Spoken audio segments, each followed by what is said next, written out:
आदाब। आज हम मुहर्रम में बनाएंगे इस तरह से शरबत जो बहुत ही मज़ेदार होता है, बहुत ही हेल्दी है।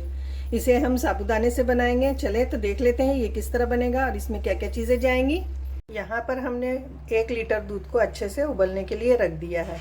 इसको उबालने के लिए हम पहले तेज़ आंच पर उबालेंगे, उसके बाद इसको लो करके हम इसे थोड़ा सा 5 से 10 मिनट इसी तरह से उबलने देंगे।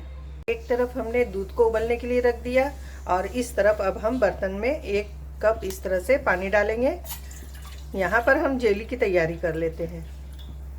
यहाँ पर मैंने 4 टेबलस्पून अगर अगर पाउडर लिया है, वो भी रोज़ फ्लेवर का। आप जो फ्लेवर चाहें आप उसकी जेली बना सकते हैं। इस तरह से हम हिलाते हुए इसे उबालेंगे। इसे हमें 3 से 4 मिनट तक उबाल लेना है अच्छे से। आप चाहें तो रेशे वाला जो चाइना ग्रास आता है उससे भी बना सकते हैं। यहाँ पर देखें दूध में उबाल हमारे यहाँ आ चुका है। लो फ्लेम पर हम इसी 5 मिनट तक इसी तरह से उबलने देंगे। ये देखें जेली में भी अच्छा सा उबाल आ गया है। इसे भी हम चलाते हुए इसी तरह से देखें तैयार कर लेंगे। बस 1 मिनट और हमें इसी तरह से और उबालना है।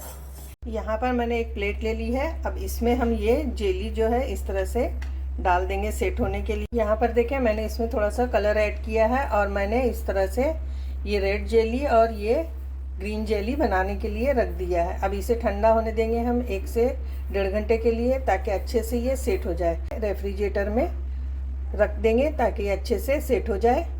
दूध को भी हमें इस तरह से चलाते हुए ठंडा करना है। गैस की फ्लेम को हमने ऑफ कर दिया है और इसे चलाते हुए हम थोड़े थोड़े देर पर बीच बीच में चलाते रहेंगे ताकि इसके ऊपर अच्छे से मलाई नहीं आए और ये दूध भी अच्छे से ठंडा हो जाए। अब इस शरबत बनाने के लिए मेन चीज़ जो है हमको चाहिए साबूदाना। उसके लिए हमने यहाँ पर इस तरह से बर्तन में पानी डालकर रख दिया है और यहाँ पर हमने लिया है 1/2 कप साबूदाना। जैसे ही बॉयल आएगा हम इसमें साबूदाना ऐड करेंगे। यहाँ पर पानी में उबाल आ गया है। अब इसमें हम साबूदाना ऐड करेंगे और इसे चलाते हुए हमें इसे अच्छे से एक ट्रांसपेरेंट जैसा हो जाने तक इसे गलने देंगे। एकदम शीशे की तरह हो जाएगा ये गलकर। अब गैस की फ्लेम को लो करेंगे और लो फ्लेम पर हमें इसे अच्छे से पका लेना है। यहाँ पर मैंने एक कटोरी ले लिया है, उसमें हम 1 टीस्पून इस तरह से सब्ज़ा यानी तुतमलंगा हम डालेंगे और थोड़ा सा हम इसमें पानी ऐड करेंगे और इसे अच्छे से चला लेते हैं। आधा घंटा के लिए हम इसी तरह से इसे रख देंगे। साबूदाना जो है अच्छे से गल चुका है। अब इसे हम छान लेते हैं। यहाँ पर एक बाउल में मैंने देखें इस तरह से छन्नी रख ली है और इसमें ये सारा हम इस तरह से ड्रेन कर लेंगे। और साथ ही में हम क्या करेंगे, यहाँ पर मैंने पानी भी इस तरह से ले लिया है ठंडा, और ये ठंडा पानी हम इसके ऊपर डालने से क्या होगा कि ये इसका जो स्टीम होने का प्रोसेस है वो कम हो जाएगा और ये चिपकेगा नहीं एक दूसरे में अच्छे से। हमारी जेली सेट हो गई है, देखें कितनी अच्छे से। अब इसको हम कट करेंगे इस तरह से। जितना बड़ा पीस आपको रखना है आप उसी हिसाब से कट कर लें।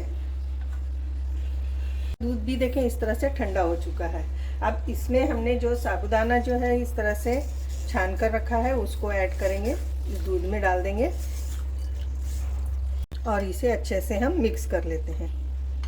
दूध में मैंने अभी चीनी वगैरह कुछ नहीं डाला है, इसलिए कि हम उसमें डालेंगे रूह अफ़ज़ा। यहाँ पर 1/2 कप मैंने रूह अफ़ज़ा लिया है, आप अपने हिसाब से कम ज़्यादा कर सकते हैं।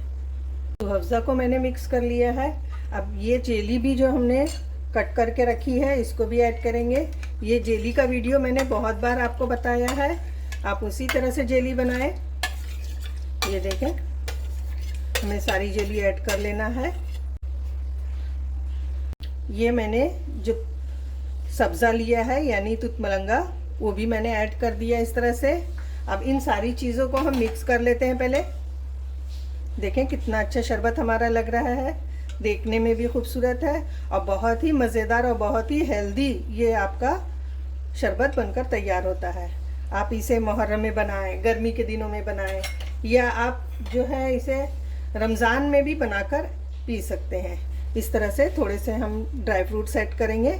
आप अपनी पसंद से कुछ भी ले सकते हैं। ड्राई फ्रूट्स में मैंने यहाँ पर सिर्फ बादाम और काजू लिया है, आप पिस्ता भी ऐड कर लें, या चार मगज़ वगैरह आप ऐड करना चाहते हैं तो वो भी डाल सकते हैं। कुछ मैंने अच्छा दिखने के लिए, और ये भी फ़ायदे की चीज़ है, रोज़ पेटल्स यानी गुलाब की पत्तियाँ इस तरह से ऐड कर देंगे। देखें कितना देखने में खूबसूरत लग रहा है और पीने भी मज़ेदार। आपको ये रेसिपी कैसी लगी मुझे कमेंट करके ज़रूर बताएं। अल्लाह हाफिज़।